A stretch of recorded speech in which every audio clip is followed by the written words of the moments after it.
Gisiguro sa Davao City Overland Transport Terminal kondikot nga dili magkulang sa bus taliwala sa pagdagsa sa mga pasahero ato sa pag-obserba sa kalagkalag. Ani report ni John D. Esteban. Ginalantaw nga anaa sa 50,000 to 80,000 kapasahero ang mudagsa sa Davao City Overland Transport Terminal kondikot sugod October 31 hangtod sa November 3 panahon sa kalagkalag.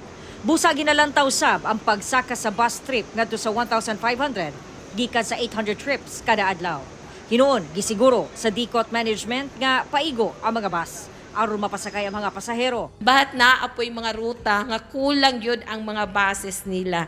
That is why nga we requested them to coordinate and request for special permits. Andam sab daw ang DCOT nga ablihan ang extra lane sa may passenger entrance alang sa mga senior citizen, persons with disability ug buntis. Mas gipahugtan sab ang pag-inspect sa mga musulod sa terminal.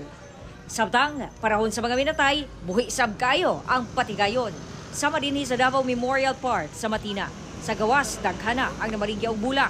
Pero ang mga dunay special permit gikan sa City Economic Enterprise ang tugutan nga mamaligya sa sulod o gawas sa mga sementeryo. Makasabot man siguro pod sila sa mong nga once a year lamang pod may mamaligya diri wala dili man mi nga adlaw-adlaw may magsamok-samok. Nangyawat na lang mo. Opo. Kay mo bayad jud na mo ang pangwarta ma'am kada tuig. Pero daga nagnamali. Okay lang po ma'am. Kauban si Jojo Solarte sa kamera. Ako si John D. Esteban. One Mindanao.